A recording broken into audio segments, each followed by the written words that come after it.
Books and You with HeyTeeEn. Today we're going to be talking about Mashle, Volume 1, Chapter 1, Burnhead et ses muscles d'enfer. My translation of that would be Burnhead and his incredible muscle. I haven't checked what the English translation officially is. Don't know if they went with the same joke pattern as they did in the French version.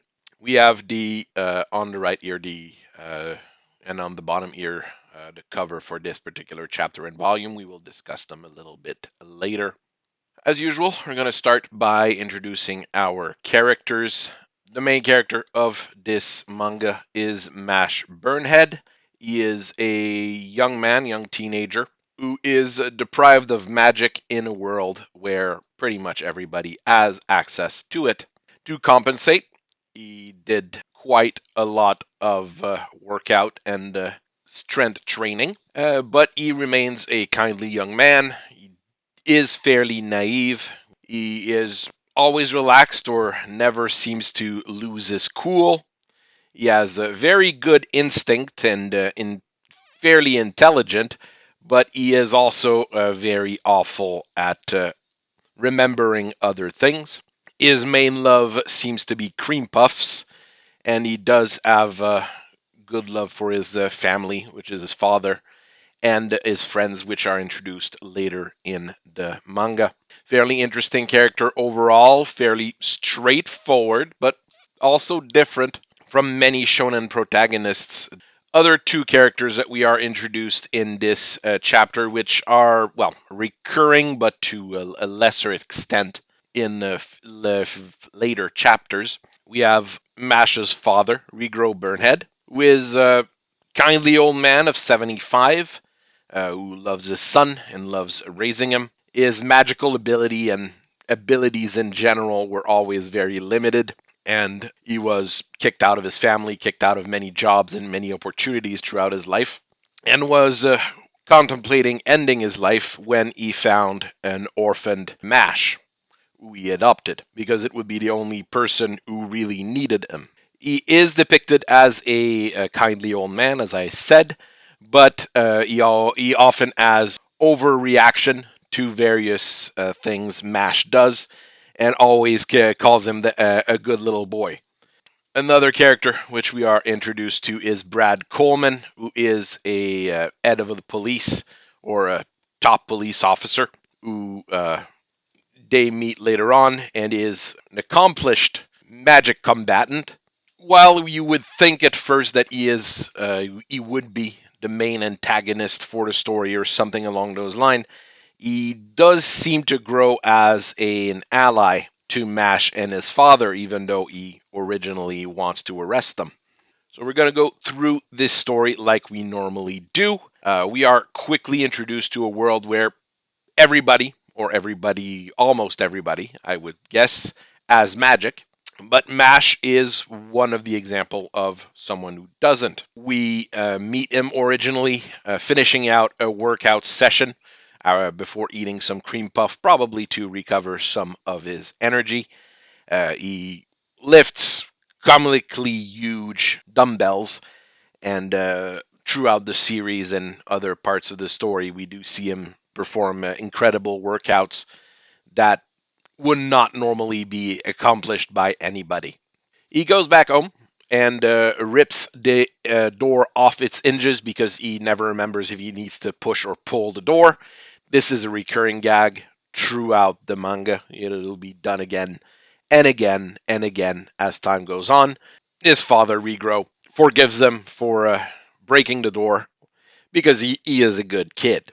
Regro has to go to town for an errand and tells Mash that he needs to stay home because he should never go to town without him. But Mash disobeys him because there's a discount on cream puff at a particular bakery. So he wants to go there. He heads to town and remarks that people on the street and in the various shops that he passes could be doing everything that they're doing with their bare hands rather than using magic, and ends up to the pastry shop and buys a few cream puffs after straightening out coins that he was carrying and crushed in his hands because he was too excited. Unfortunately, after his purchase, his face is revealed, and it shows a lack of mark. Everybody has a mark on their face, revealing part of their magic power. Some people have additional marks, not just one, showing that they're be more powerful. But Mash simply doesn't have any, which marks him as a someone without magic, which is a crime in this particular country. The police is alerted to his presence, and Mash bumps into I won't say corrupt, but a disgruntled police officer.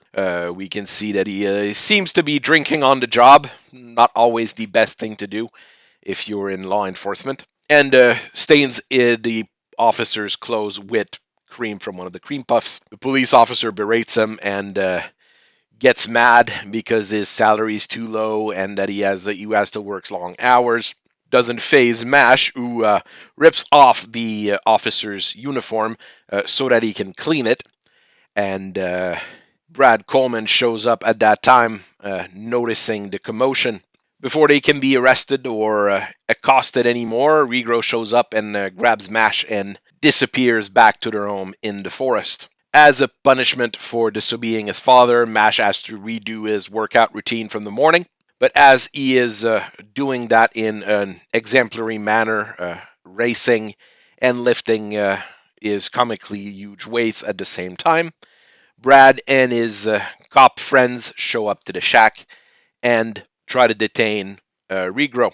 Brad does explain that magic is omnipresent because anybody without magic is eliminated and executed to maintain the purity of the people as a religious way. And he tortures Regro in order to get the location of Mash from him. Regro yells at Mash to run away, but rather than running away, Mash breaks through the wall and eliminates one of the cops right away. The second one was our good friend, the disgruntled cop, who had his uniform ripped away first. Well, it's ripped up again, and he is beaten to a pulp by Mash with simple punches. Cole decides to take matters into his own hand and uses one of his most powerful spells, which he once used to slay a dragon, but Mash simply bats it away with his hand, then seems to play volleyball with it, juggles the ball, dribbles it around, and it's pretty clear that it is no threat to him. Brad is thoroughly defeated after Mash throws his father's magic wand at Brad's head and injures him. But rather than keep trying to arrest him or call for reinforcement, Brad strikes a deal with Mash and Regro. If Mash can become the Divine One at the top magic school in the country, basically being the top of his promotion and most accomplished wizard, he will not report them, and Mash will be able to change the law because he would be one of the ones chosen by God. Mash accepts in order to continue living his normal life and his father to remain unarmed, and says that he is ready to break the rules of the world with his own hands if need be. Pretty straightforward story and pretty good introduction. We'll get into it a little bit more later. First, we're going to look, as usual, at the covers. The Tankobon cover, the cover from the Volume 1, shows Mash breaking a magic wand. Pretty significant, but it's not a very eye-catching cover. It does have a nice use of color. It does show the character fairly well, but I bought this comic because I was playing Hogwarts Legacy and found the concept funny after reading the blurb in the back. The cover did not matter to me at that point and didn't make me excited for the comic at all. Chapter cover for mangas, every chapter generally has a cover.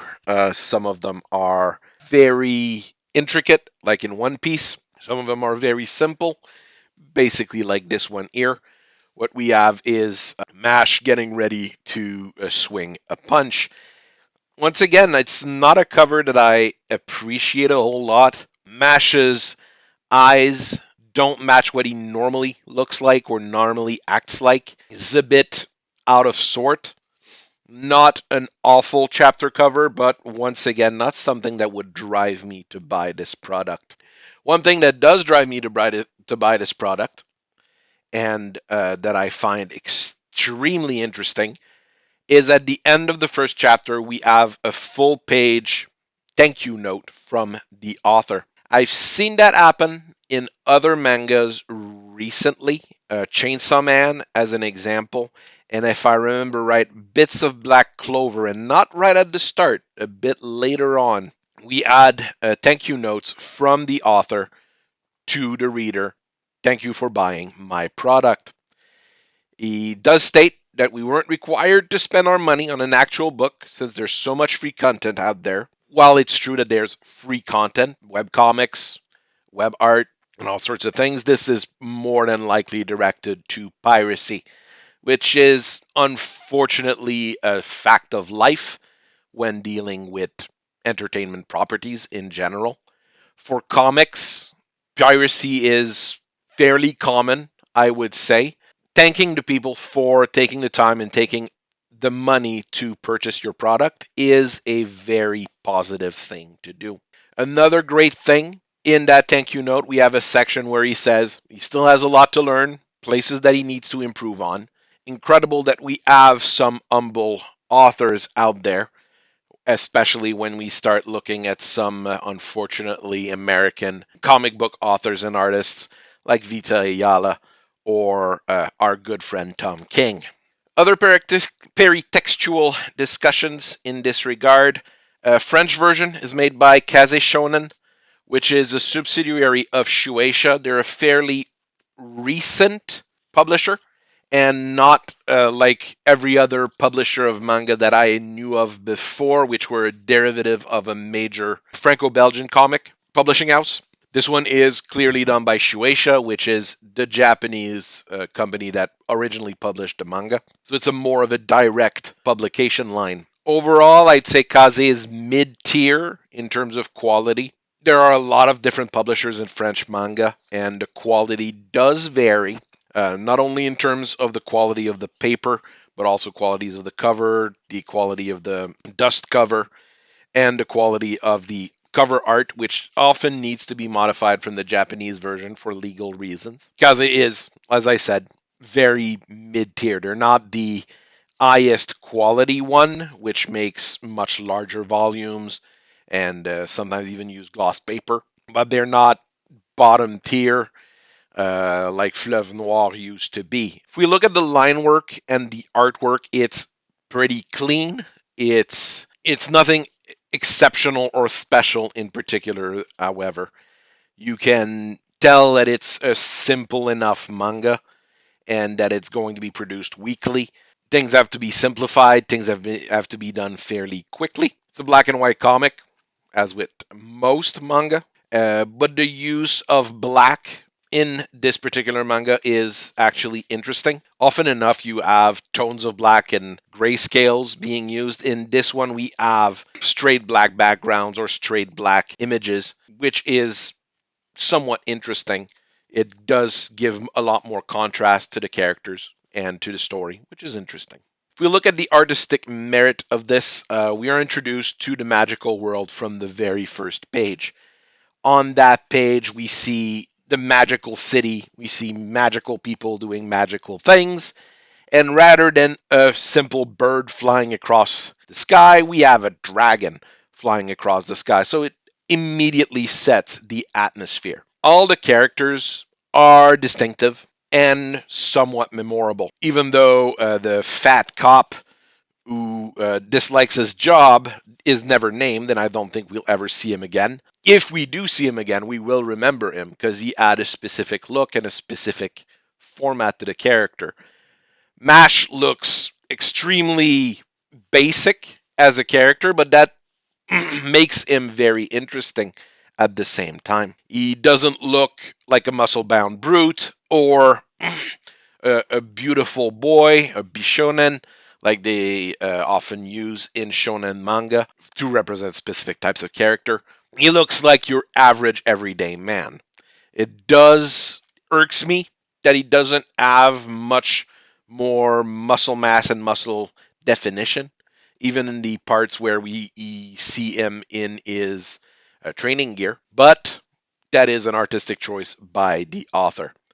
Regrow, same thing. He has a very distinctive look as an old man. I mean, I would expect that character to be a sage or a mighty magician, even though he's more or less of a failure, except as a father. And Brad Coleman looks like a standard level bad guy that you would have in many manga, but he does have a interesting physique. He is fairly in shape and has a distinctive face as well.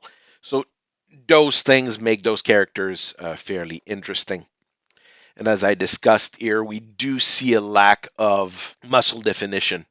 Action is very well portrayed in the manga.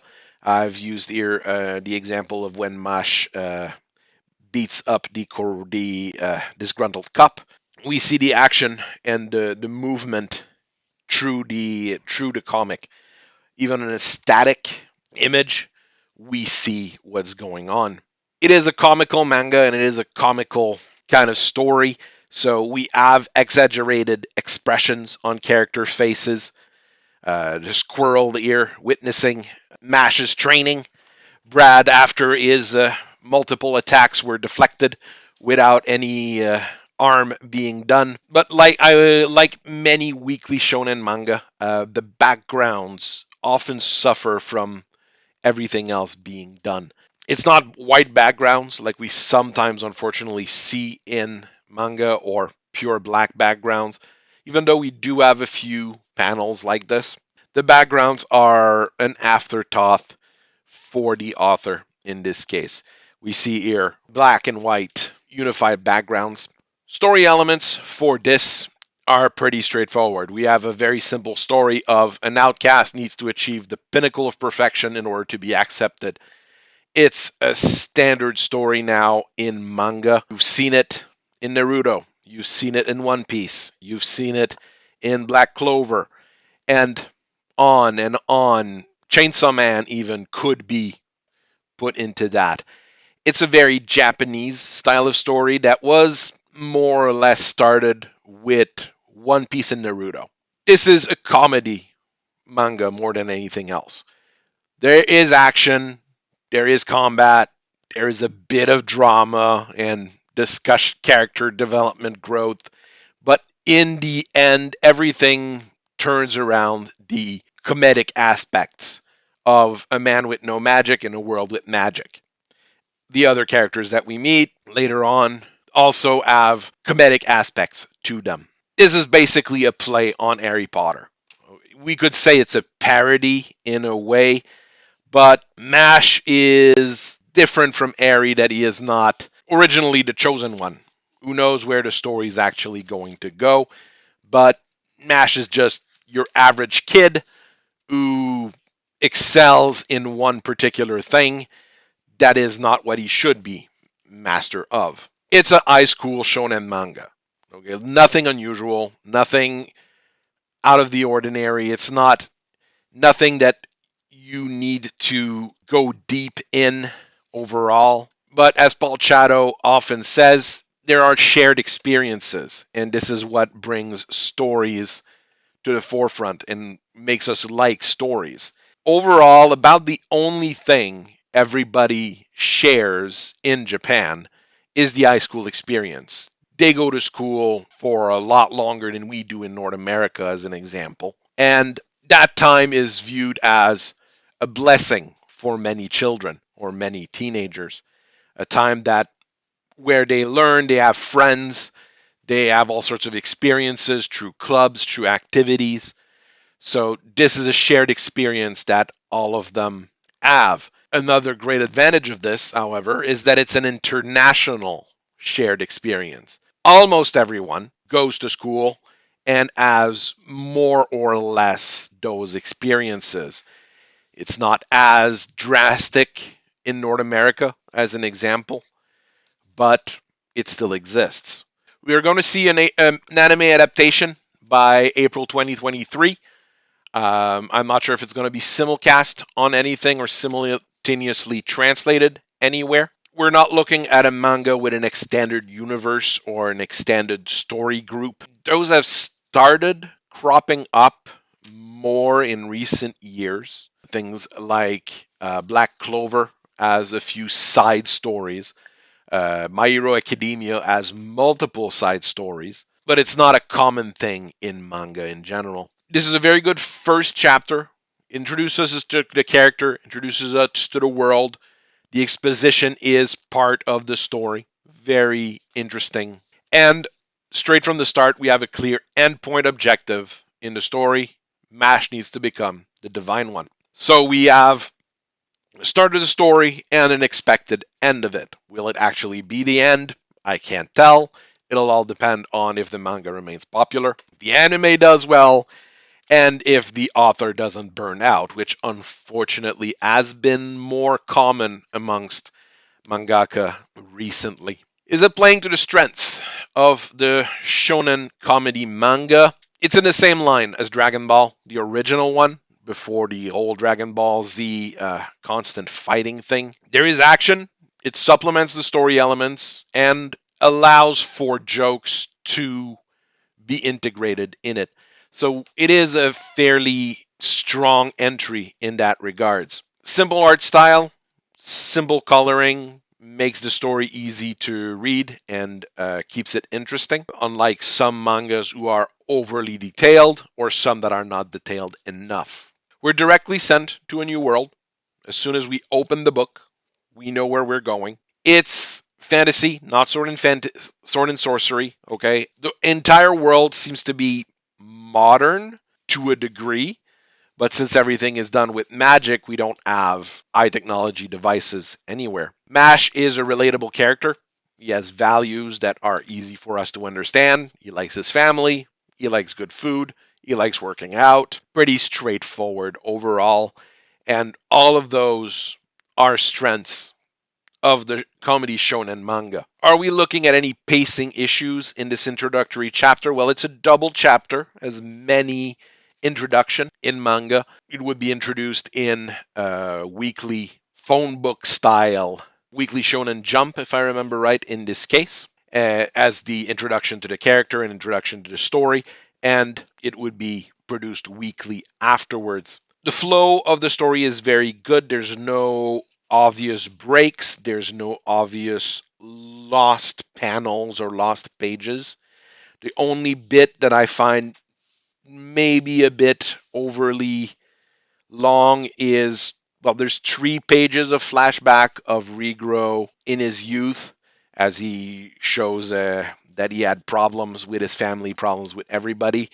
But even that is just a nice inside of the story and not something that we can say that it's completely out of it. We have a clear story throughout, but of course it's not meant to be resolved. It was originally created. This is going to be a weekly story going forward. You can read just the chapter, and I mean, you'd have a full story, a start, a middle, and a end, and a bit of a journey for the character, but it's nothing major. If this were a Franco Belgian comic, well, you'd probably have chapter 1, 2, and I would say chapter 1, 2, and 3 joined together as a single book. It wouldn't be as long, it would be edited differently, that's for sure. But in a Franco Belgian comic, you would have a full story. Mash and his entry in school rather than just him striking the deal. In an American comic, what would it look like? Very hard to say. Too much happens in the first chapter to be in a single 22-page floppy unless you have an actual good author working on it. You could probably split it in 2, and there would be that clear splitting point with Mash being rescued by his father. End of your first floppy, the second floppy being him fighting off the police. We have teams, again, in this as usual. And it's a clear theme that is fairly common in Japanese media, especially more modern one, I'd say, since 2000, which is really what is the value of a man? Is he worthless because he has no magic, or is he better because he has no magic? It is the main theme that we're going to have to study throughout the entire work. I believe one of the best example of this, and probably one of the first more mainstream example of this theme, would be Great Teacher Onizuka, which is a seminal, I would say, work of manga. This is in line with Our modern society, especially in Japan, is seen. Uh, you complete your things, you get put into a slot, and you stay in that slot for the rest of your life. Another smaller team within the first chapter is police abuse of power, but not in the way you expect it in modern American comics. We have a police officer that's discontent with his job, his salary, his lot in life. He has a hard time figuring out if he really wants to work to help the people or if he just wants to cash in a salary. We're not looking at systemic violence or systemic uh, disregard of things. We're seeing here a side effect of the failure of the overall system, a system that is overly bureaucratic, a system that doesn't care about the people. Brad has the same kind of issues, but unlike the discontent cop, we have a someone who's ready to take charge and try things to change his lot in life. So we see the two faces of this. Final thoughts. It's a very good start. Characters are endearing. They're different a little bit. We don't expect it to be the same as everything else. We're not seeing a carbon copy of another character with a different coat of paint or a different hairdo, like we sometimes end up having, unfortunately. One thing I have is I do feel the joke grows thin quickly. I have 3 volumes of this. That would mean something around maybe 30 chapters overall. And the joke itself is getting grating at the end of the third one. It even gets a little bit over the top after parts of the second volume. Will it keep you interested and entertained? Probably depends on how you enjoy the comics. Mashle suffers also from having a premise that is very close to Black Clover, where we have a fantastic comedy battle shonen with a hero that has no magic power while everybody else has magic. This is something that puzzles me a little bit, as both are published by Shueisha, so they're basically competing with themselves at this point. The good thing is there's still fairly different stories. They have different styles overall, but I wonder what the edition team and the editors are thinking at this point. All right, I thank you for listening to me for this little lecture. We will continue reading different mangas, look at different comics, look at various bande dessinées, and I will talk to all of you later. Keep enjoying comics, and have a very nice day. Bye bye.